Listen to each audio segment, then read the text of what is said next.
Robotic surgery में robot surgery करते हैं तो डॉक्टर क्या बैठे रहते हैं? नहीं, ऐसा बिल्कुल नहीं है। सर्जरी एक कला है। आप कलाकार को कला से कैसे अलग कर सकते हैं? रोबोट के आने से सर्जरी में क्या फायदा?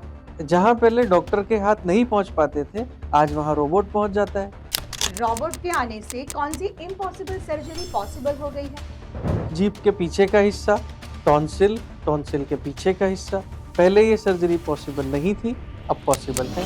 स्कार यानी चीरा वे छिपाने के लिए रोबोटिक सर्जरी किस तरह से उपयोगी है? देखिए, जब भी हम रोबोट से सर्जरी करते हैं, हम चीरे को या तो बालों के पीछे यहाँ, या उसके कपड़ों के नीचे यहाँ, या उसकी बगल यानी एक्जिला में कहीं लगाते हैं। तो इस तरह से अगर हम स्कार लेंगे या इंसिजन लेंगे तो वो नहीं दिखेगा। यही रोबोट की खासियत है, रोबोटिक सर्जरी की खासियत है। रोबोटिक सर्जरी के साथ रिकंस्ट्रक्शन वो क्या? देखिए, जब भी हम ओरल कैंसर की सर्जरी करते हैं, हमें शरीर के दूसरे किसी हिस्से से या तो हड्डी को या स्किन को या चमड़ी को मुंह में ट्रांसप्लांट करना होता है। तो बिल्कुल रोबोटिक पद्धति के साथ रिकंस्ट्रक्शन या ये ट्रांसप्लांटेशन बिल्कुल संभव है।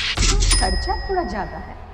खर्चा थोड़ा ज्यादा है, लेकिन युवा लोगों के लिए, वो लोग जिनकी पब्लिक अपीयरेंस होती है, उनके लिए ये खर्चा बहुत नहीं है और आने वाले समय में डेफिनेटली ये खर्च कम होगा। रोबोटिक सर्जरी को लेके गलतफहमियां क्या है? रोबोट जस्ट एक इंस्ट्रूमेंट है, ऑपरेशन आपका सर्जन ही करता है। रोबोटिक सर्जरी का फ्यूचर क्या है? बहुत उज्जवल है। रोबोटिक सर्जरी सस्ती होगी, आने वाले समय में बहुत सारे रोबोट उपलब्ध होंगे और बहुत सारे युवा लोगों को, बहुत सारे लोगों को रोबोटिक सर्जरी का लाभ मिलेगा।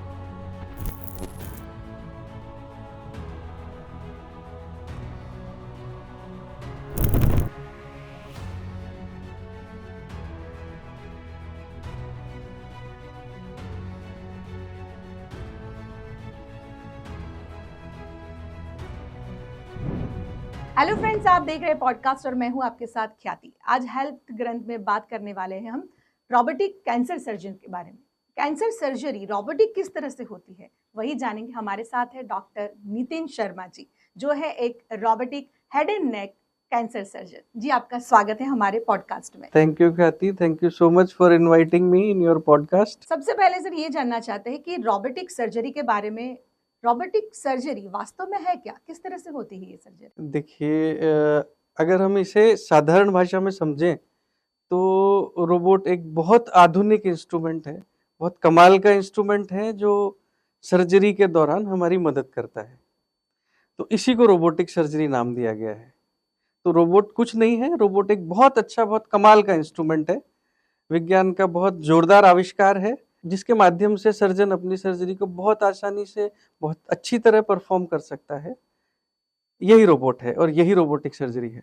काफी सारे लोग ऐसा सोचते हैं कि रोबोटिक सर्जरी मतलब रोबोट ही सर्जरी करता है, तो कि ये बात सच है? डॉक्टर कुछ नहीं करते उसमें? नहीं, ऐसा नहीं है, ऐसा बिल्कुल नहीं है। देखिए, सर्जरी एक कला है।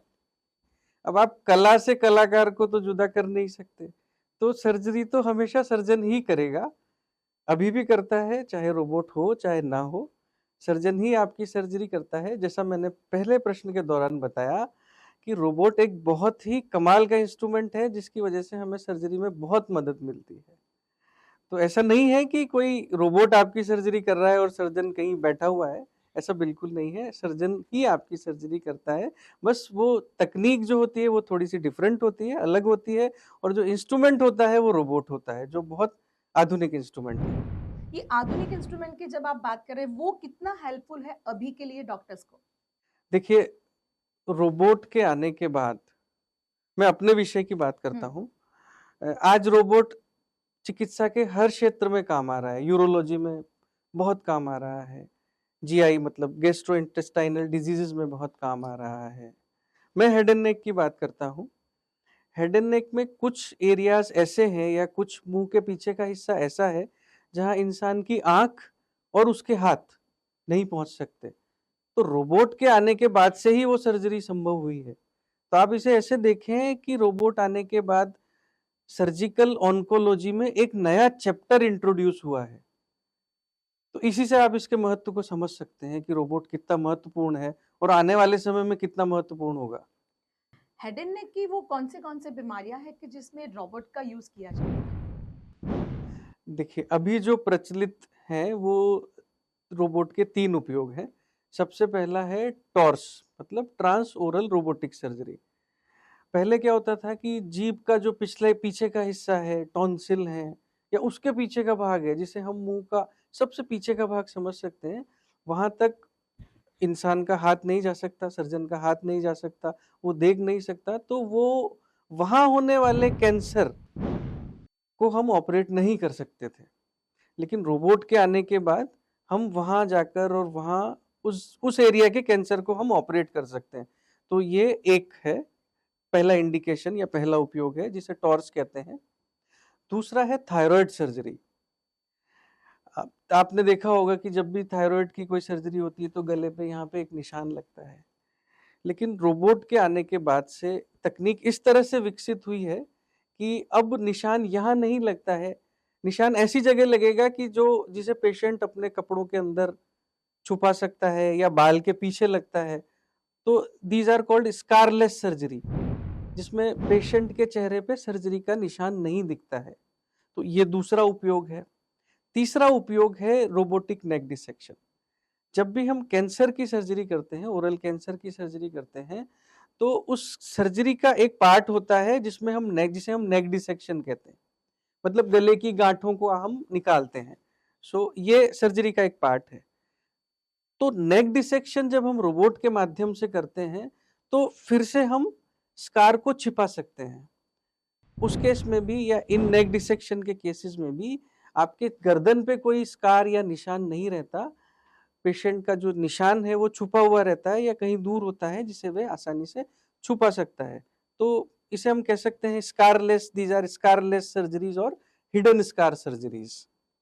तो मोटा मोटा हम ये समझें कि 3 उपयोग है, टॉर्स, ट्रांसओरल रोबोटिक सर्जरी, दूसरा थायराइड सर्जरी, और तीसरा नेक डिसेक्शन। आपने जिस तरह से बताया कि 3 उपयोग किए जाते हैं, टॉर्स टॉर्स का मतलब क्या है? टॉर्च, जैसा कि मैंने कहा, ट्रांस ओरल रोबोटिक सर्जरी। कुछ लोगों को जो बीमारियां होती हैं, मुख्यतः क्योंकि मैं कैंसर का इलाज करता हूं तो मैं कैंसर की बात करूंगा। जीभ का जो पीछे का भाग है वहां कोई ट्यूमर हुआ, टॉन्सिल में कोई ट्यूमर हुआ, गले के पिछले भाग में कोई ट्यूमर हुआ, तो जैसा मैंने पहले बताया कि आज से 10-20 साल पहले वहां तक पहुंचने की कोई तकनीक हमारे पास नहीं थी, क्योंकि वहां सर्जन का हाथ नहीं पहुंच सकता, लाइट नहीं पहुंच सकती, तो वहां सर्जरी कैसे हो। इंडोस्कोप के माध्यम से कुछ सर्जरीज वहां स्टार्ट हुई, लेकिन रोबोट के आने के बाद से ये पूरा विज्ञान ही चेंज हो गया। अब हम वहां जीभ के पीछे के भाग, गले का पीछे का भाग, टॉन्सिल, वहां पर बहुत आसानी से रोबोट के माध्यम से सर्जरी कर सकते हैं, और इसे ही ट्रांसओरल रोबोटिक सर्जरी या टॉर्स कहा जाता है। आपने थायराइड की बात की, थायराइड रोबोटिक सर्जरी भी हो सकती है, वो परंपरागत सर्जरी से किस तरह से अलग है? देखिए, इसे हम एक एग्जाम्पल से समझते हैं, उदाहरण से समझते हैं। हम्म, सबको पता है कि थायराइड की जो सर्जरी है उसमें गले में यहाँ पे एक निशान लगता है और वो निशान हमेशा रहता है। अब फर्ज कीजिए कि कोई लड़की है जिसकी शादी होने वाली है, या कोई लड़का है मार्केटिंग एग्जीक्यूटिव है। अब उसे कह दिया जाए कि हम आपके यहाँ पे निशान लगाएंगे और आपके थायराइड की सर्जरी करेंगे।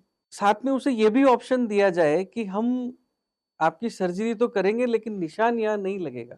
तो मुझे आप बताइए वो कौन सा ऑप्शन प्रिफर करेगा, या कौन सा जिसे कहते हैं, मतलब कौन सा ऑप्शन लेगा? बट ऑब्वियस सेकंड वाला। सेकंड वाला। या तो यही ऑप्शन हमें रोबोट देता है।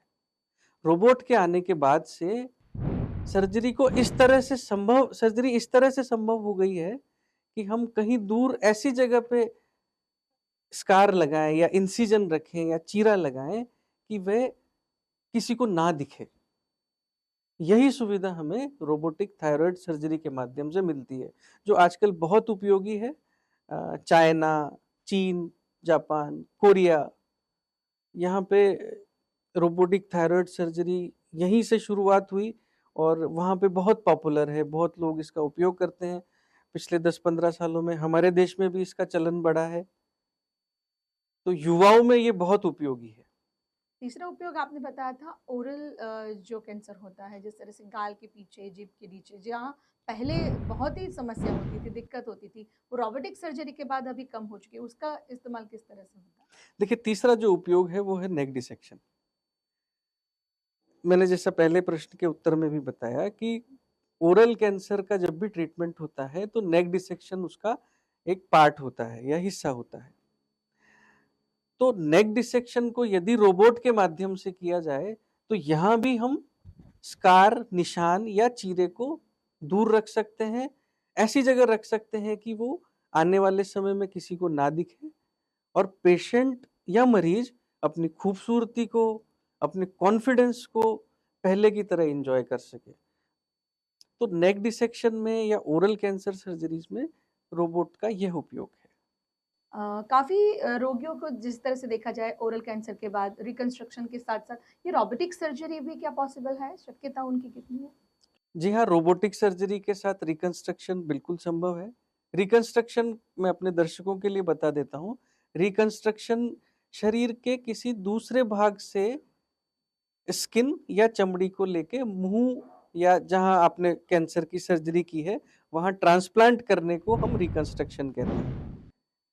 कई बार हम चमड़ी लेते हैं और कई बार हम हड्डी के बदले, जैसे जबड़े की हड्डी हमने किसी पेशेंट की कैंसर में चली गई तो उसकी जगह पैर से हड्डी को यहाँ पे ट्रांसप्लांट किया जाता है।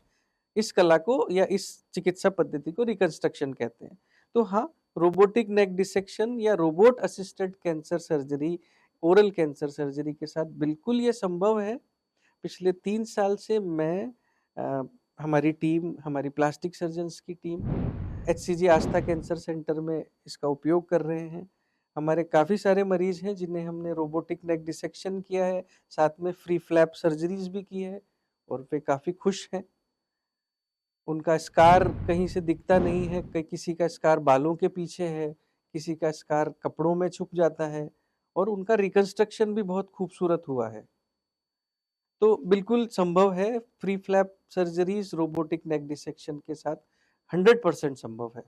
रोबोटिक सर्जरी मतलब देखा जाए तो टेक्नोलॉजी जिस तरह से आगे बढ़ रही है, फ़ायदा दोनों का है, जिस तरह से सर्जन का भी है और मरीज़ का भी है। पर उसमें अभी देखा जाए तो जहाँ तक फ़ीस की बात आती है, जहाँ खर्चे की बात आती है, वो मैं करना चाहूँगी। रोबोटिक सर्जरी ये आपने बहुत बहुत हाँ, जायज सवाल पूछा है कि रोबोटिक सर्जरी का जो खर्चा है या जो चार्जेस है वो पारंपरिक ओपन सर्जरी से किस तरह से अधिक है या कितने अधिक हैं। जी हाँ, बिल्कुल अधिक हैं। अभी हम अगर इसको कंपेयर करें ओपन सर्जरी से, अगर हम इसकी तुलना करें तो लगभग 80 से 90 हजार रुपए अतिरिक्त पेशेंट को देना पड़ता है, पे करना पड़ता है। तो जो लोग यंग हैं, युवा हैं, अपने स्कार को नहीं दिखाना चाहते, अपनी सुंदरता को बरकरार रखना चाहते हैं, अपने कॉन्फिडेंस को बरकरार रखना चाहते हैं और जिनके लिए ये 80-90 हजार इतने महत्वपूर्ण नहीं है, वे इसका उपयोग कर सकते हैं और करते हैं। लेकिन समय बदलने वाला है। ये मैं आपको बताऊंगा कि आने वाले 5-10 साल में ये दाम कम भी होंगे, रोबोट की उपलब्धता भी बढ़ेगी, तो इसका उपयोग और होगा, निश्चित रूप से होगा। पर हाँ, अभी एक रोबोटिक सर्जरी में, हेड एंड नेक सर्जरी की मैं बात करता हूं, तो 80 से 90 हजार रुपए अतिरिक्त आपको खर्चा लगता है। एक बार चलो मान लिया जब बीमार है, मरीज़ है, तब वो शायद वो चीज़ देखता है कि मुझे अच्छे से अच्छी सारवार कहाँ मिल रही, निदान किस तरह से हो रहा है। जैसे कॉम्प्लिकेशन की अभी हम बात कर रहे हैं कि रोबोटिक सर्जरी और परंपरागत जो ओपन हेड सर्जरी की बात है, उन दोनों में से देखा जाए कॉम्प्लिकेशन किस में ज़्यादा होता है? देखिए, कॉम्प्लिकेशन में कोई डिफरेंस या कोई अंतर नहीं है। कॉम्प्लिकेशन जो सर्जिकल कॉम्प्लिकेशन जो ओपन सर्जरी के हैं, जैसे ब्लीडिंग हुआ है, फ्लैप लॉस हुआ है, वे सारे दोनों ही पद्धतियों में लगभग समान ही हैं। उसमें कोई डिफरेंस नहीं है। कॉम्प्लिकेशन रेट ऐसा नहीं है कि रोबोटिक सर्जरी की ज़्यादा है या रोबोटिक सर्जरी की बहुत कम है। हेड एंड नेक की मैं बात करता हूँ, वहाँ पे कॉम्प्लिकेशंस की रेट लगभग सेम है। कॉम्प्लिकेशन में कोई अंतर नहीं है। काफ़ी सारी बात बहुत सीरियस चल रही है, पर जब डॉक्टर सामने बैठे हो तो ऐसा सीरियस होना मुझे नहीं लगता कि जायज़ है। मैं एक क्वेश्चन ये भी करना चाहूँगी, काफ़ी सारी सर्जरीज, आपका इतना प्रैक्टिस का बहुत एक्सपीरियंस है, कुछ ऐसा कोई फनी इंसिडेंस हुआ हो, कोई मरीज आपके पास ऐसा आया हो, या आपसे सर्जरी के टाइम पे ऐसा कुछ हुआ हो, कुछ याद आए तो हमारे चलिए साथ शेयर चलिए, मैं कीजिए। एक एक घटना जो है वो बहुत, मुझे अभी भी हंसी आती है उस पर जब भी मैं सोचता हूँ। हमारे जो मेरे जो गुरु हैं डॉक्टर कौस्तुभ पटेल, ये घटना कोविड के पहले की है, 2020 के आसपास। तो हम लोग साथ में सर्जरी कर रहे थे, कौस्तुभ सर सर्जरी कर रहे थे, मैं उनको असिस्ट कर रहा था, और मेरे भी एक जूनियर थे, वो खुद भी आज बहुत बड़े सर्जन हैं गुवाहाटी में। तो वो उस टाइम मुझसे जूनियर थे, मैं बीच में था, और सर तो सर थे। तो हम ओरल कैंसर की सर्जरी कर रहे थे, मुंह की सर्जरी कर रहे थे। अब आप इमेजिन करिए, मुंह कितना सा, इतना सा है, मुंह खुला हुआ है, और सर वहां सर्जरी कर रहे हैं। तो सर उस टाइम बताते जा रहे थे, जो हमारे जूनियर थे उनको बताते जा रहे थे कि अब ये स्ट्रक्चर आएगा, अब ये स्ट्रक्चर आएगा। फिर एक स्ट्रक्चर होता है पैरोटिड डक्ट, तो वो डक्ट आया। तो सर ने कहा कि ये अब इसको पैरोटिड डक्ट हमारे सामने आएगा, और इसे हमें बहुत अच्छे से बांधना होता है, नहीं तो फिर बाद में पेशेंट को प्रॉब्लम होती है। तो मुझे उस टाइम थोड़ा जोश था, तो मैंने सर को कहा कि सर मैं बांधता हूँ। तो सर ने कहना शुरू किया, अब नितिन तुम्हें बताएगा कि ये किस तरह से पैरोटिड डक्ट को बांधा जा सकता है। और मैं शुरू हुआ, मैंने हमारा जो थ्रेड होता है उसको लिया, डक्ट को टाई किया। सर ने कहा नितिन अब धीरे धीरे अंदर जाओ। डॉक्टर नितिन शर्मा धीरे धीरे अंदर गए। सर ने कहा अब गांठ लगा दो, मैंने गांठ लगाई। ऑफिसर ने कहा ठीक है। और जैसे ही मैंने उसको उठाया, पूरा धागा मेरे साथ, डक्ट छूट गई। अब सर उसके बाद, नितिन ये क्या किया? और मैंने कहा सर मैं पकड़ता हूँ, मैं डक्ट। अब क्या पकड़ोगे, अब तो गई नीचे। तो वो एक बहुत मजेदार इंसिडेंस था। और फिर खैर सर ने थोड़ी मेहनत करी और उसको वापस लेके आए, हमने दोबारा टाई किया। मरीज ठीक हो गया। हाँ हाँ, वो बहुत छोटी सी बात थी वो। सर ने वापस दोबारा, पर सर को इस बात का था कि ये हीरो बन रहा था, और बाद में इससे एक नोट भी नहीं लगी। और उस घटना को हम बाद में हम बहुत हंसे उस बात पे। उसके बाद में कई बार अभी फिर मैं असिस्ट करता हूँ, तो मैं सर को बोलता हूँ सर मैं, तो सर को याद आता है नहीं तू नहीं, ये इस बार बांधे तो ढंग से बांध। सो ये एक बहुत फनी इंसिडेंस था जो मुझे याद है, कई बार याद आता है। काफी सारी बातों के बीच में ये भी है कि गलतफहमियां, लोगों के मन में जो गलतफहमियां है उसको भी दूर करना इतना ही जरूरी है। अवेयरनेस किस तरह से लाएंगे, तो सबसे पहले उनको ये बताएं कि रोबोटिक सर्जरी और ओपन हार्ट सर्जरी के बारे में जो आपके मन में भ्रम है वो किस तरह से दूर किया जाए, मतलब कि लोग, दर्शक मित्र। देखिए सबसे पहले तो जो आपने पहला सवाल पूछा था वो बहुत अच्छा था कि क्या रोबोट सर्जरी करता है, यही एक भ्रांति है। तो रोबोट सर्जरी नहीं करता है, आपका सर्जन ही आपकी सर्जरी करता है, और वही सर्जरी को अच्छे से करता है। तो रोबोट सिर्फ एक इंस्ट्रूमेंट है, एक औजार है जो बहुत अच्छा औजार है। तो पहली भ्रांति तो ये है कि रोबोट सर्जरी करता है, इसे निकाला जाए, इसके लिए जागरूकता लाई जाए। दूसरी बात ये है कि लोगों को ये बताया जाए कि ये ऑप्शन दिया जाए, जो युवा हैं और जो अपने स्कार को या अपने सर्जरी के निशान को नहीं चाहते हैं, उनको ये ऑप्शन दिया जाए कि हाँ ऐसी पद्धति विकसित हो चुकी है, हेड एंड नेक में ऐसी पद्धति विकसित हो चुकी है जिससे आप थायराइड सर्जरी ऐसे करवा सकते हैं कि आपका स्कार नहीं दिखे। कैंसर सर्जरी इस तरह से हो सकती है जैसे आपके गले पे कहीं स्कार ना दिखे। आपका रिकंस्ट्रक्शन ऐसा हो सकता है कि अगर आपके कैंसर में आपके जबड़े की हड्डी को निकाला गया है तो हम उसे वापस लगा सकते हैं। तो लोगों में जागरूकता फैलाने की जरूरत है कि अब आपको कॉन्फिडेंस लूज करने की जरूरत नहीं है। यदि आप इस बीमारी से शिकार हैं तो आइए, अच्छे सेंटर में इलाज करवाइए। आप अपनी पोस्ट सर्जिकल जो लाइफ है आपकी, वो आप उतनी ही खूबसूरत, उतने ही कॉन्फिडेंस के साथ जी सकते हैं। लोगों में ये विश्वास दिलाने की मैं जरूरत ज्यादा समझता हूँ। रोबोटिक सर्जरी के बाद क्वालिटी ऑफ लाइफ जो मरीज की रहती है वो किस तरह से होती है? देखिए क्वालिटी ऑफ लाइफ जो फिनोमिना है उसमें बहुत सारे फैक्टर आते हैं। रोबोटिक सर्जरी, रोबोट की हेल्प या रोबोट असिस्टेड सर्जरी का एज सच उसमें कोई योगदान नहीं है, या बहुत कम योगदान है, सिवाय इसके कि हम चेहरे के स्कार को या चीरे को कहीं और ले जा पाए। बाकी बहुत सारे फैक्टर हैं जो इसमें काम करते हैं, जैसे रिकंस्ट्रक्शन किस तरह से हुआ है, रिकंस्ट्रक्शन के बाद दांतों का इम्प्लांट हुआ है कि नहीं, तो ऐसे बहुत सारे हैं। वो ऑपरेशन के बाद क्वालिटी ऑफ लाइफ, ऑपरेशन के बाद फिजियोथेरेपी किस तरीके से ली गई है, ओरल हाइजीन कैसा है। तो क्वालिटी ऑफ लाइफ के लिए सिर्फ एक रोबोट महत्वपूर्ण नहीं है या उतना महत्वपूर्ण नहीं है जितनी बाकी सब चीजें।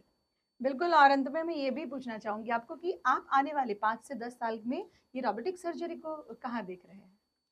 देखिए, रोबोटिक सर्जरी का भविष्य बहुत उज्जवल है और मैं ये दावे के साथ कह सकता हूँ। इसके 2-3 कारण हैं जो बहुत लॉजिकल कारण है। सबसे पहला, आज इसकी कॉस्ट बहुत ज्यादा है।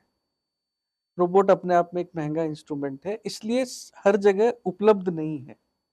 आने वाले 10-15 साल में बहुत सारी जगह रोबोट उपलब्ध होगा, तो ज्यादा से ज्यादा सर्जन ट्रेंड होंगे। ज्यादा सर्जन ट्रेंड होंगे तो सर्जिकल चार्जेस भी कम होंगे, और सर्जिकल चार्जेस कम होंगे तो ज्यादा से ज्यादा लोग इसका लाभ ले पाएंगे। एक कारण तो ये है। दूसरा कारण ये है कि अभी तक रोबोट की 4 आर्म होती हैं या 4 हाथ होते हैं। अब सिंगल पोर्ट या सिर्फ एक आर्म वाला रोबोट विकसित हो चुका है। तो जब सिंगल पोर्ट बहुत ज्यादा हो जाएगा तो फिर आप सोचिए हम उससे क्या क्या कर सकते हैं। बहुत सारे नए इंडिकेशंस निकलेंगे, बहुत सारी नई जो जटिल सर्जरियां हैं वो आसान होंगी, बहुत सारे लोग ट्रेंड होंगे और बहुत सारे मरीज इसका लाभ लेंगे। तीसरा, आने वाले टाइम में बहुत सारी कंपनीज हैं जो अपने रोबोट बनाएंगी। अभी हिंदुस्तान में, हमारे भारत में, भारत की एक कंपनी है, उन्होंने अपना रोबोट बनाया है। तो इससे रोबोट की जो कीमत है वो बहुत कम हो गई है। बहुत कम कीमत होगी तो हर सेंटर में रोबोट होगा, हर सेंटर में रोबोट होगा तो बहुत लोग इसका लाभ लेंगे। तो भविष्य बहुत उज्जवल है। थैंक यू सो मच, आपने रोबोटिक सर्जरी के बारे में बहुत ही इंटरेस्टिंग बातें हमें बताई। Thank you so much sir. Thank you, thank you. तो आज के पॉडकास्ट में रोबोटिक सर्जरी किस तरह से होती है, रोबोट करते हैं नहीं, वो एक इंस्ट्रूमेंट है, उसके बारे में हमने बहुत ही इंटरेस्टिंग बातें की और जानी भी है। तो आप भी इसी इंफॉर्मेशन के साथ आगे आने वाली इंफॉर्मेशन देखने के लिए जुड़े रहे हेल्थ ग्रंथ के साथ। फॉलो करें, शेयर करें, सब्सक्राइब करें।